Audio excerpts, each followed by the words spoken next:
스카이어 서프 타임즈 2024년 3월 17일자를 진행하도록 하겠습니다.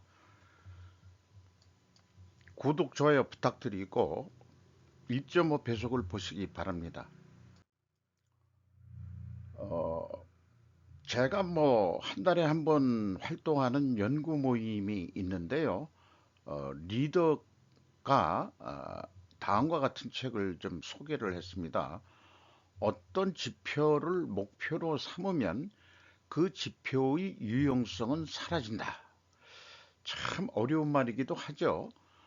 지표하고 목표를 헷갈리지 말아라 하는 얘기입니다. 이 말은 그 인구 대역전이라고 국내에서 2021년 4월에 번역돼서 출간된 책인데, 국문으로는 인구 대역전, 인플레이션 시대가 온다.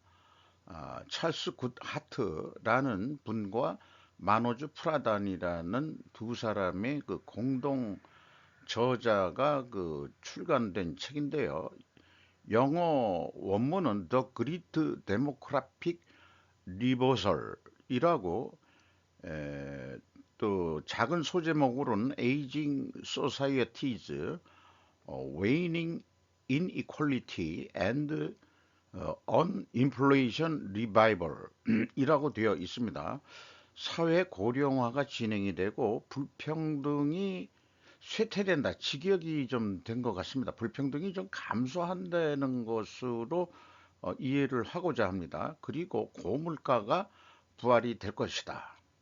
그러니까 일반적으로 그 고령화가 되면은 산업 인력이 줄어들므로 인해서 물건도 제대로 안 나오고 이렇게 되면은 결국은 고물가가 되지 않겠냐고 간단하게 그렇게 이제 얘기를 할 수 있는데 이걸 얘기하면서 나오는 얘기가 시의 공동 분류는 제가 그 평상시도 얘기한 대로 업되는 게 아니고 하향 평준화가 목표 아니냐. 시진핑 엉아의 그 목표는 자본주의를 불러들였지만은 시진핑은 자기가 집권하면서 공산주의 사고방식에 그 매진하고 다 같이 이 불만 세력 이런 것들을 없애려면은 하향 평준화가 아니겠느냐 이렇게 해석을 해야 된다고 보고 있는 거죠.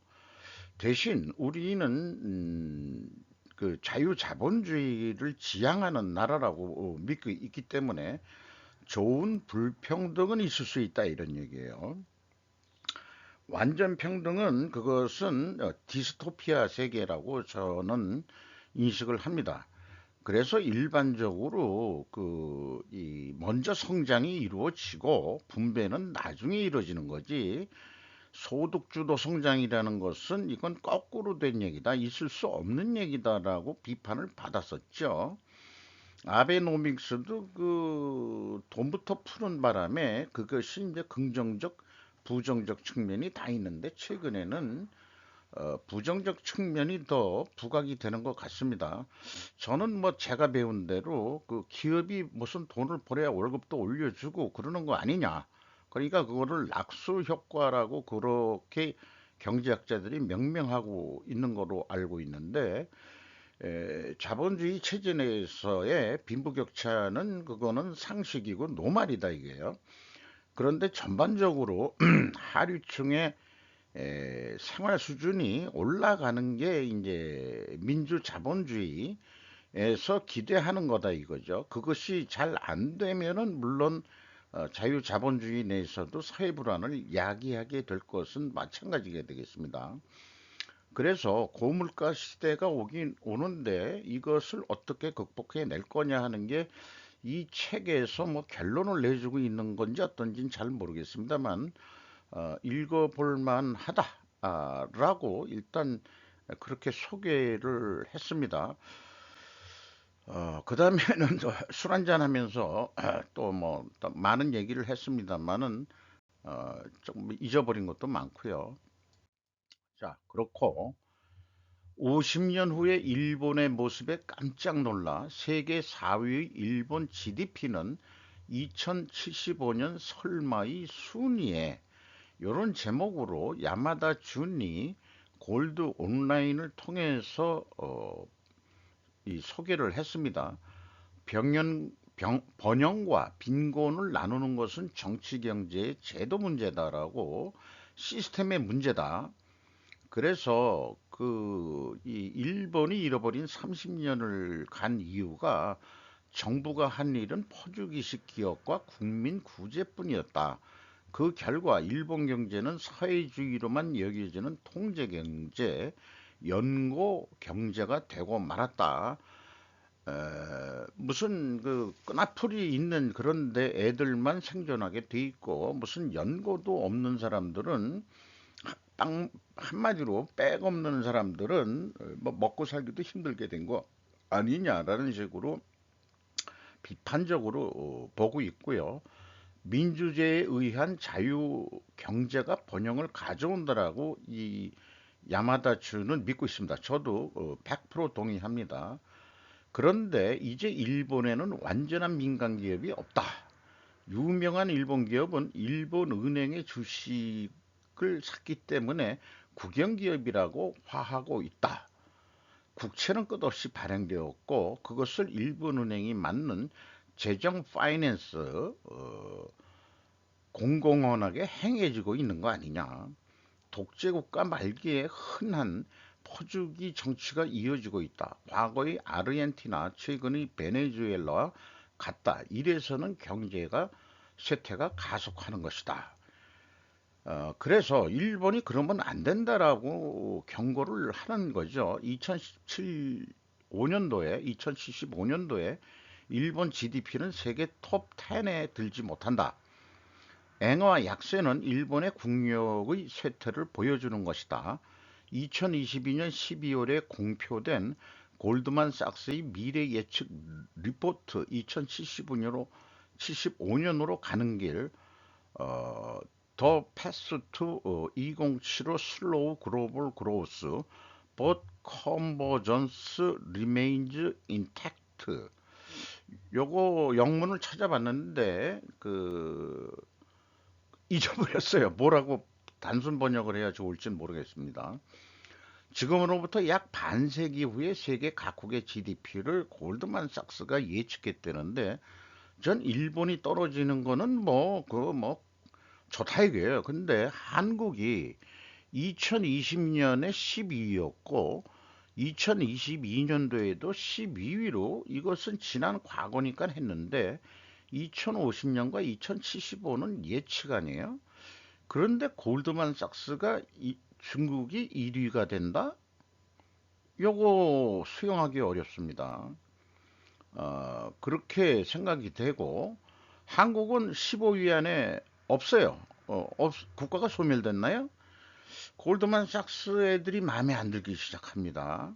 그래서 골드만삭스의 뒤통수를 칠 한국의 묘수가 뭐냐, 이런 생각이 들어갑니다. 우리가 그 현재 그 저성장 구조를 극복해내서 중국이 못 따라오게 하고, 중국이 쇠퇴하는 길로 동조를 해야 될 거고, 남의 불행은 나의 행복이니까. 또 중국 애들이 너무 힘이 커지면은 뭐 옛날 조선 500년 속고기라고까지 얘기하는 새끼들이니까, 어쨌든 우리 그 정치인들이 이런 걸 보고서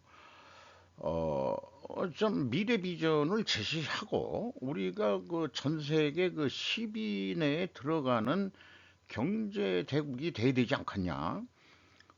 그렇게 하기 위해서는 뭐 정치를 어떻게 해야 되고, 또 그런 의미에서는 어떻게 생각하면 힘들진 모르지만 한반도가 통일돼야 되는 것도 하나의 그 방법론으로 나올 수도 있을 것 같기도 하고요. 뭐 또 그 더 나가서는 중국이 해체가 되고 만주의 어떤 에, 별도 독립국가가 생기는 그런 희망을 또 하게 되고, 50년 후에 제가 이 땅에는 아마 없을 것 같습니다만은, 지금의 그 미래를 준비하는 세대들이 그런 야망을 갖고서 한국이 여기 15위 안에 없어졌는데 적어도 10위 안에 올라가는 그런 나라가 되기를 희망합니다.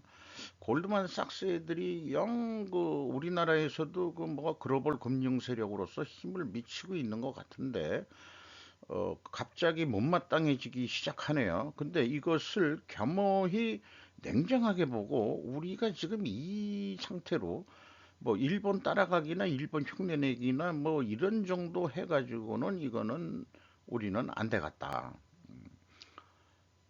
골드만삭스 애들이 중국 애들을 좋아하는 모양이죠. 미국은 어떻게 트럼프 아저씨는 어떻게 대응할까? 매우 궁금하네요. 그래서 아니나 다를까 멕시코산 중국 자동차 100% 관세 트럼프 CC 지목 경고. 오는 11월 미국 대선에서 재기를 목표로 하는 트럼프 전 대통령은 16일 중서부 오하이오주에서 연설을 통해 중국 제조사가 멕시코에서 제조한 모든 자동차에 100% 관세를 부과하겠다고 말했다. 시진핑 중국 국가주석을 지목하며 멕시코에 거대 공장을 짓고 미국인을 고용하지도 않으면서 우리에게 차를 팔려고 한다. 그럴 수는 없다고 경고했다. 그리고 현재 미국과 멕시코 그리고 캐나다 무역협정은 현재 엄격한 조건하에서 멕시코로부터 미국으로의 자동차 수출은 무관세가 되고 있기 때문에 이거를 이용하는데 에, 그건 안 된다. 그건 안 된다 이거예요. 중국 자본이 들어가면 안 된다 이게요. 이렇게 이제 얘기를 하고 이 정도 벌써 대응을 하고 있는데 골드만삭스가 2050년에 세계 GDP 1위가 중국이 된다. 뭐 일본 뉴스에서도 잃어버린 30년 간다고 벌써 그 1년 가까이 떠들고 있는데 골드만삭스 애들이 뭘 보고서 그렇게 얘기하는지 모르겠어요. 이 뉴스는 사실 제가 해석이 안 돼서 편집을 했는데 트럼프의 마라라고는 라고 제목을 붙여볼 수 있겠는데 프랭크 세라비노가 판비치 포스트에 게재한 내용인데요. 사진이 뭐 플로리다 해변에 이제 그 즐기는 그 남녀들의 사진을 했는데 드산티스는 플로리다의 봄방학 범죄를 막기 위해 주 경찰을 파견합니다. 그런데 트럼프의 말하라고는 이라고 물음표를 붙였고 판비치 말하라고에서 더 큰 해변 범죄 현장을 놓치고 있는 플로리다의 봄 휴가지의 법 집행을 요청하고 있습니다. 라고 그 사진 제목을 붙이고 있어요. US 투데이 그 그림을 좀 가져왔습니다. 그런데 여기에서 갑자기 트럼프가 헝가리 총리를 만났다. 그럼 헝가리 총리가 어떤 사람이냐? 헝가리 총리로부터 독재자 기술을 어떻게 향상시킬 것인지에 대한 조언을 받았다. 이렇게 얘기를 하네요. 오르반 총리는 자신이 원하는 만큼 권력을 유지하기 위해 자국의 민주적 제도를 무력화하고 언론의 자유를 탄압했다. 그는 또한 유럽의 민주주의 국가보다는 러시아의 블라디미르 푸틴 대통령과 동조했다. 드산티스 타격대가 말하라고 외곽에 배치되지 않은 것은 모든 사안을 지시하는 보스가 아니라 우리에게 세 개의 정부 부처가 있다는 것을 트럼프 대통령에게 상기시키기 위한 것이어서 유감이다. 아우 해석하기가 어렵네요. 그리고 그것은 잘못된 스프링 차단기와 마찬가지로 어떤 지점에 와 있다. 이렇게 이제 얘기를 하고 있는데 뭐 트럼프가 뭐 독재할 것 같다니까 하루만 하겠다라는 뉴스가 또 나왔었죠. 이제 말대로 왜 이렇게 빙빙 돌려 기사를 내보내는지 이게 미국식 표현인지 그걸 잘 모르겠습니다만은 이 트럼프를 견제하는 뉴스 같기도 합니다. CNN이 본 IT의 수도의 혼돈, 탈출을 할 수 있는 것은 한 줌, 수백만 명이 깽단이 지배하에 CNN 일본판에서 보도를 했는데요. 깽단이 지배하는 카브리의 섬나라 IT의 수도 포르토 프랑스의 CNN 취재반이 15일 헬기편으로 도착해가지고 어렵게 국경 통과 패스를 받았다고 합니다. 궁지에 빠진 앙리 수상은 사임을 표명했지만 누가 언제 후임에 오를지도 불투명하고 과도 정부는 아직 설립되지도 않은 상태에서 깽단이 지배하는 지금 나라가 됐다. 시내에서는 연일 깽단과 경찰이 전투를 벌이면서 연기가 하늘로 치솟고 있다. 시외로 이어지는 도로는 깽단에 의해 봉쇄되어 있다. 항만 접근성도 마찬가지다. 국제공항은 업무를 정지하고 있다. 시내로의 물류도 끊어져 있어 식료품점에 식량은 줄을 서지 않고 주유소에서도 연료는 바닥이 났다. 뭐 살 게 있어야 줄을 서 가지고 사는데 줄 쓸 일도 없다 이게요. 물류가 끊어져서. 병원에서는 수혈용 혈액도 지금 부족하다 이렇게 얘기하고 있고 현재 탈출하는 사람들은 한 사람당 1만 달러, 약 150만 eng, 우리나라 돈으로는 한 300만 원 이상 줘야 탈출 비행기 한 좌석을 얻을 수 있다. 지난 수십 년간 경제 격차가 심화된 IT에서는 대부분의 국민이 하루 4달러, 그 1,300원 보면 한 5천 원 돈 가지고 하루를 생활하고 있다. 지난주 케냐에서 이 나라 경찰 천여 명을 IT에 파견하는 협정을 서명했는데 그러나 현지에서의 혼돈이 계속되면서 이런 원군이 치안을 유지하기 위한 원군이 포르토 프랑스에 올 희망은 사라지고 있다고 그러는데 그 수도가 약간 산악형으로 되어 있는 것 같습니다. IT가 주로 뭐 먹고 사는 나라인지는 모르겠지만은 옛날 프랑스령이었다는데 아마 그 사탕수수 뭐 이런 것들이 많이 됐고 또 마약하고도 여기도 관련이 없다고 얘기할 수가 없을 것 같은 나라일 것 같아요. 뭔가 재배를 하고 뭐 그러면 돈 되는 거 재배한다면 사탕수수만 재배했겠냐? 요런 생각도 하게 되고 자, 남미가 아주 이 좌파 정권들이 많았는데 갑작스럽게 지금 우경화되는 경향들이 나타나고 있고 그런 과정에서 마약 사범이나 뭐 이런 것들을 그 제거하는 작업들이 있는데 그런 과정인지 어떤지는 모르지만은 거꾸로 IT는 쿠바 옆에 있는 나라인데 깽단이 활개를 치고 있다. 무정부 상태에서 지금 하고 있다. 그러니까 옛날 우리나라로 치면은 그 만주 쪽에 일본이 뭐 점령했다고는 돼 있지만은 그 깽단이 거의 마적단 수준의 무기 이런 마적단보다 더 무기가 많을지도 모르죠. 군부 세력으로 나중에 마저 그 깽단이 군부 세력으로 발전할 것 같기도 하고 중국이 그렇게 됐죠. 마적단 애들이 북부 군부가 된 거나 마찬가지죠. 중국 공산당이 통일되면서 그렇게 이제 비유를 한번 해보고 싶은 언뜻 그런 생각이 들어가네요. 미 잠정 조치 검토 충돌 회피 대화 물고 특위 대북 비핵화 협상 시사통신에서 보도를 했는데 핵 미사일 개발을 계속하는 북한과의 대화 재개를 위해서 조 바이든 미국 행정부가 새로운 제안을 내놨는데 그게 잠정 조치다? 어쨌든 비핵화 목표는 유지하면서 북한의 군사 충돌 회피를 위한 잠정 조치를 제시하는 것을 검토하는 내용이다. 북한의 태도에 따라 제재를 완화하겠다는 의지를 내비쳐 대화의 마중물로 삼겠다는 의도로 보이지만 북한이 응할지는 불투명하다. 이렇게 얘기했는데 뭐 어떻게 표현되든지 간에 이 전문가 시드니 사일러시라는 분이 있는데 11월에 미 대통령 선거가 삼가는 가운데 반도 주변에서의 무용한 긴장 격화를 피하고 싶은 것이 아닌가 해서 이런 거를 들고 나왔다는 거예요. 그래서 바이든 정부가 생기면서 쓰는 용어들이 북한에 대해서 단계적 조치, 행동 대 행동 원칙 이런 말들로 하고 있는데 북한하고는 미국하고는 시끄럽게 하고 싶지는 않다라는 게 바이든의 입장인 것 같습니다. 트럼프가 되면은 또 어떻게 될지 궁금하네요. 대화를 할지.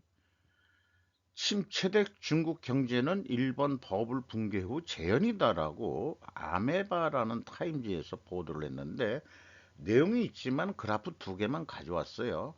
전인대에서 발표된 거에 의하면 3월 5일에서 10일까지 열렸는데 경제 성장률 목표를 5% 전후로 발표를 했는데 중국의 약자라고 돼 있는데 16세에서 24세의 실업률 중국 국가통계국에서 보도를 했대는데 발표를 했대는데 2023년 6월에는 21.3%가 실업률이다 얘기했는데 8월 달에 발표를 중단했고 조사 방법을 다시 하겠다 이렇게 이제 얘기를 했다가 12월에 발표를 했는데 14.9%로 급격히 털어졌어요. 재학중의 학생을 포함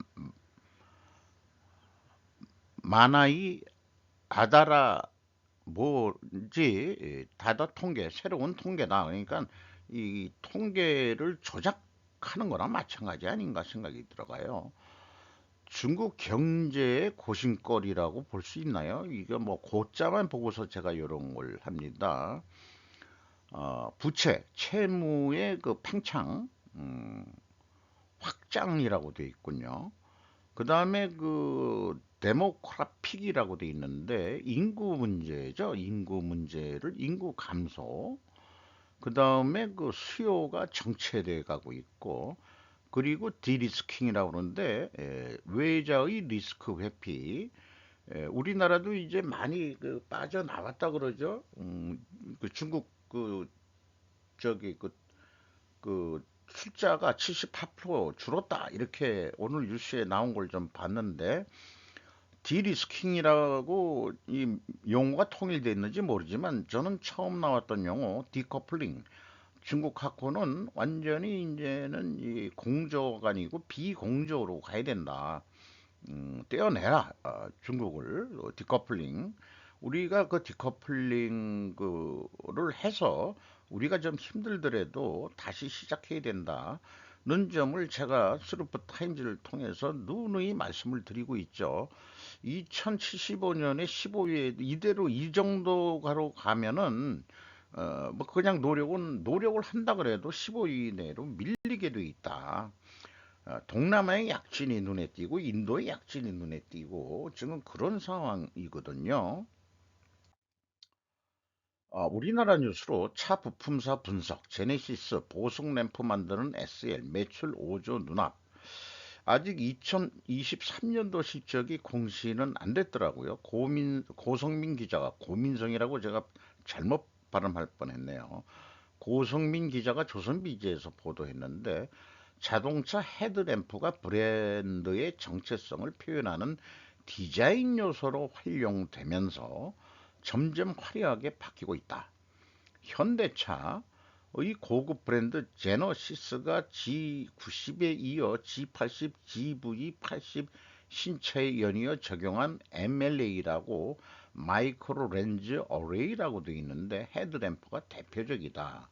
해서 요그 램프 어, 이런 거를 좀 보여주고 있네요. 그리고 하향등으로 커다란 렌즈 두 개를 장착한 기존 구형 모델과 달리 신차는 작은 렌즈를 보석처럼 촘촘히 배열해 디자인을 차별화했다. 현대차가 개발한 이 램프를 제조하는 것은 SL이고 SL은 자동차용 램프 하나로 5조 원대 매출을 눈앞에 두고 있다라고 소개를 하고 있는데 1954년이면은 어유 되게 오래됐네요. 삼립 자동차 공업회사에서 출발했다. 중간에 뭐 자전거 부품도 만들었다가 다시 이 현대 자동차 눈에 띄어가지고 어, 자동차 램프 쪽으로 아주 그냥 전문적으로 매진하고 있는 것 같습니다. 기아 전기차 EV9의 디지털 패턴 라이팅 그릴이라고 기아가 제공한 건데 좀 멋있게 보이긴 하네요. 이런 것들이 뭐 차의 가치를 높이는데도 또 좀 필요한 건지 모르겠습니다. 자관 이 자동차라는 게 그 디지털화돼 가면서 그 안에서 즐길 수 있는 뭐 잠시 즐기더라도 잠은 뭐 물론 집에서 자야 되겠습니다만은 누가 그 거기서 무슨 짓 하려고 그렇게 좋게 만드냐 그렇게 얘기하는 사람도 있긴 있었습니다. 아무도 숨을 수 없다. 스페이스 X 미 정부와 2.4조 원 규모 스파이 위성 계약. 안준영 기자 위키리크스에서 보도를 했는데요. 이미 어느 정도 알고 있는 내용인 것 같습니다. 그런데 이제 공식 명칭으로 스타실드라고 이렇게 이제 그 프로젝트명이 돼 있는데 미국 정보기관과 수백 개의 정찰위성 활용 계약을 했다. 전 세계 모든 곳에서 잠재적 표적 신속하게 발견하는 전략을 확대한다. 자관 그 중국이나 러시아 뭐 이런 데보다는 미국이 전 세계를 감시하고다 이런 얘기죠. 참 파놉티콘이라는 그 옛날 그런 디스토피아 이런 게 나왔는데 미래 세계가 이게 좋은 뜻으로 하면은 참 좋은데 나쁜 뜻으로 독재를 하기 위하고 통제 국가가 되기 위해서 한다 그러면은 지금 그 감시 시스템, 모니터링 시스템은 정치 체제를 떠나서 똑같이 중국이나 미국이나 다 모니터링 제이스 본 시리즈로 우리가 이미 익히 알고 있지만은 미국의 CIA가 전 세계 유럽도 지들 마당인 것처럼 전부 다 그 위성으로 추적을 하면서 그 영화를 전개하는 거 보면은 그리고 또뭐 독일 같은 데서는 그 어떻게 정보를 넣었는데 독일 그 경찰 전산망까지 같이 쓰고 있는 그런 식으로 영화에서는 나오죠. 어쨌든 미국이 그 세계 패권국으로서 저는 오래 갈 거라고 생각을 합니다. 어느 날 갑자기 무너질 것 같진 않다. 더더욱 중국이 1위로 나설 리는 전혀 없을 거다라고 저는 믿어 의심치 않습니다. 그래서 그 이런 거로 한번 정리를 해보고 싶어요. 대화 속에서 나온 얘기를 제가 좀 정리를 해본 건데 일본의 공업 기술이 없었다면 한국의 공업화는 경제 발전은 불가능했고 중국의 공업화, 경제 발전은 한국 공업의 공업 기술이 없었다면은 불가능했을 것이다. 그러니까 이건 뭐 식민지 근대화론 뭐 이런 거에 편승한다 그런 게 아니고 객관적으로 보더라도 그 일본이 공업국가가 있었기 때문에 우리가 경제 발전할 때 기술 제휴가 가능했고 또 기술 전수도 가능했고 그렇기 때문에 우리가 한 거지. 그래서 이제 비유를 들어서 간단하게 우리가 그 선반이라고 기계 가공하는 그 선반 레스라고 그러죠. 일본은 경제 공업 국가가 될 때 완전 그 수동 작업으로 기능공이 필요한 기계식 선반에 의해서 공업 국가를 이뤄냈어요. 어, 이게 한 100년 걸렸다고 그런다면은 우리는 시작할 때 NC 선반 넘버리컬 컨트롤이라고 해가지고 기능 플러스 그다음에 그이 넘버리컬 컨트롤이라는 게 어디까지 요때는 그렇게 컴퓨터가 크게 작용을 안 했을 때 얘기입니다. 그렇게 해서 우리가 30년 만에 그 일본의 그 공업 수준을 따라갔고 중국은 더 늦게 시작했죠. 그러니까 아예 시작할 때부터 CNC 선반, 컴퓨터 NC 가지고 시작을 했으니 우리나라와 같은 기능공들이 없다 이게요. 경제는 초고속 성장을 했지만은 그래서 경제는 최첨단 산업으로만 돌아가는 게 아니다. 중국이 지금 최첨단 산업을 한다고 지금 하고 있는데 중소기업의 일반화된 기술 기능이 없이는 불가능하다. 예를 들어 자동차 부품이 중기의 손기술이 없으면 안 되는 부품들이 너무나 많다. 이런 얘기예요. 곡면 가공이라든지 뭐 여러 가지 완전 기계 자동화에 의해서 선반에서 다 해가지고 해낼 수 있는 거는 없다. 그리고 조립하는 과정에서도 뭔가 장인 정신이 들어가는 뭔가 그런 게 또 들어간다 이거예요. 근데 중국은 그래서 한국을 뛰어넘을 수 없을 것이다. 도농공 출신이 습득한 숙련 기능들이 도농공 퇴직 후 오탄에 호구제도 때문에도 도시에 와서 근무를 하더라도 자기 이름으로 부동산 소유를 할 수 없다며요. 다시 은퇴하면은 고향 앞으로 가야 되고 지금 직원 수들도 줄고 또 망하는 기업도 많이 나고 해가지고 자기 고향 앞으로 농촌으로 가야 되는데 농촌 가서 뭘 어떻게 살고 젊은 애들한테 그런 숙련 기능이 어느 정도 돼 있는 게 있다면 전수를 시켜줘야 되는데 이것도 제대로 안 될 거다 이게 우리나라도 뭐 그런 부분도 많긴 많습니다만은 이런 생각을 정리를 해보게 됩니다. 그래서 중국은 미국을 뛰어넘는 전체 경제 규모로 1위가 어, 된다는 것도 인정을 안 하지만은 1인당 국민소득도 전혀 따라올 수도 없는 거고 이런 상황에서 자, 기본 기술은 있다 하고 우리가 향후 우리가 어떻게 경제 기업을 운영할 거냐 이런 거에 대해서 제가 짧은 영어지만은 좀 정리를 좀 저보다 선구자가 이 표현한 거를 제가 좀 간단하게 도표를 만들어 봤어요. What we must do, 엔트리 포인트 세 개의 원인을 건드려라 했는데 이 엔트리 포인트라는 것은 그 밑에 원인이 없고 현재 있는 상황을 얘기하는 겁니다. 그래서 이 기업의 목표라는 것은 make money라고 아주 쉽게 얘기를 하는데 make more money입니다. 그래서 보통 우리가 3M이라고 붙여요.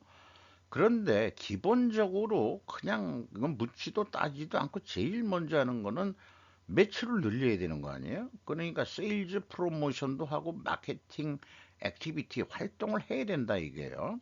이거는 뭐 아무리 강조해도 이거는 기본적으로 있는 얘기고 그래서 우리가 이 경영을 하는데 문제가 되는 것은 기업이 오늘도 내일도 돈을 벌기 위하여는 에, 반드시 스루풋을 증가시켜야 한다. 스루풋을 증가시키기 위해서는 반드시 품질과 납기 달성률을 준수해야 된다. 이렇게 얘기를 할 수 있습니다. 한편 돈을 벌기 위해서는 운영 경비도 줄여야 된다. 운영 경비를 줄이기 위하여는 반드시 오버타임 잔업 같은 거 좀 줄이고 그다음에 인베스트먼트 투자에 대한 감가상각비도 좀 줄여 나가야 되고 인벤토리도 줄여 나가야 된다. 그러나 현실적으로 이 퀄리티를 유지하고 어, 납기를 달성하기 위해서는 이게 요구하고 상충이 되죠. 경비를 줄이는 거하고 그 다음에 스루풋을 증가시키기 해야 되는데 오버타임을 하면 돈 들어가죠. 계속 투자를 하면은 또 돈 들어가죠. 인벤토리 재고를 계속 증가시켜도 돈 들어가죠. 그러니까 이거하고 또 역으로 성립이 안 돼요. 그러니까 이게 어느 정도는 내부적으로 의사 결정을 하는데 오락가락하게 된다 이런 얘기입니다. 대립관계 오락가락 왔다리 갔다리 줏대 없이 이랬다 저랬다 방침을 경영자가 막 수시로 바꿨다가 이랬다 저랬다 오늘은 잔업해라. 너 잔업을 왜 하냐? 돈이 들어갔는데 또 납기 맞추기 위해서는 잔업을 해라. 또 여러 가지 이제 구체적인 얘기가 있겠습니다. 그래서 이 세 가지 엔트리 포인트라는 게 정리해 본 게 트루 베리어블 코스트라고 해서 제가 매출 재료부로 얘기하는 거 있죠. 그것은 내부적으로 어떻게 컨트롤하기가 어렵다 이게요. 왜냐하면은 국제 원재료 가격이 오르고 하면은 그게 따라갈 수밖에 없는 거고 아무리 협상을 잘한다 그래도 그건 한계가 있다 이게요. 그래서 그 뭐 모니터링 한다는 얘기인데 모니터링 메토리얼 코스트 요렇게 이제 관리를 좀 해야 줘야 되고 퀄리티 뭐 오늘 내일 하는 얘기가 아니죠. 이게 기술 품질 관리적인 측면은 좀 부분적인 거고 글로벌하게 좀 흐름을 본다면은 여기에 방법론으로 가이드해 주고 있는 것은 버퍼 매니지먼트라는 거. 요 한 장을 갖다가 자세하게 얘기하려면 한 시간도 넘게 걸려야 될 그런 표이기는 합니다. 그 다음에 초킹이라는 용어를 아마 생소하게 들으실 거예요. 그런데 이게 쉽게 얘기하면은 우리가 어떤 생산 계획을 먼저 짜잖아요. 많이 해보니까 그런데 그 첫 공정에 애들이 논다고 무조건 노는 꼴은 못 본다. 이래서 그냥 놀면은 월급이 나가니까. 그러니까 그러니까 일을 시켜가지고 오히려 일거리를 만들어내가지고 또 개판 오븐전으로 만들어 놓는다. 이게 제공품이 늘어나고 공장 바닥에 어디가 걸어 다닐 수 없을 만큼 제공품이 쌓이고 그러니까 두 비포더 스케줄도 데이트 계획된 날짜 이전에 일하지 말라. 일하지 말라라고 거꾸로 가기. 그 초킹이라고 그럽니다. 그래서 아까 맨 처음에 굿 하트라는 분이 영국의 학자, 경제학자인데 어떤 지표를 목표로 삼으면 그 지표의 유용성은 사라진다. 요거 연결해서 메이크 머니가 돈 버는 거예요. 스루풋을 올리려는 것은 평가 지표가 될 거예요. 이거를 목표로 세우게 되면은 그 지표의 유용성은 사라진다. 그러니까 목표를 우리가 기업을 하는 목적이 뭐야? 그러면은 뭐 좋은 말들을 해가지고 또 사회적 기업 뭐 이런 데는 앞에다가 주저리 뭐 해가면서 그 돈 벌겠다는 얘기는 싹 빼고 그렇게 얘기해서 사회적 기업 운운해가지고 뭐 사회적 경제 운운하고 이따시들 얘기들을 하고 있는데 좀 솔직해지자 이게요. 어떤 기업이라는 사회적 기업에서 사회적 빼더라도 기업이란 것은 오늘도 내일도 돈을 벌어야 월급도 올려주고 아까 낙수 효과도 얘기했지만은 기업이 먼저 돈을 벌어야 그다음에 직원한테도 좀 월급을 올려줄 수 있는 거 아니냐 이거예요. 이런 차원에서 우리가 순수하게 이게 경제 발전하자는 얘기 아닙니까? 경제 발전. 자, 경제 발전하려는데 반대할 사람이 있습니까? 경제 발전하자는데 경제 발전을 하기 위하여는 기본적으로 우리가 마케팅 해야 된다는 거, 세일즈 프로모션, 우리 방위 산업 열심히 세일즈 프로모션도 하고 그다음에 마케팅 활동도 하죠. 이런 건 기본적으로 가는 거고 어, 이 경제 발전하기 위해서 스르프도 올려야 되고 쓸데없는 경비, 낭비를 제거해야 되는 거. 이거는 이게 지표다 이게 지표. 그러니까 최종 목표는 뭐냐? 목표는 간단해야 돼요. 오늘도 내일도 돈을 벌어야 되는 것이다라고 말이죠. 이상 마치도록 하겠습니다.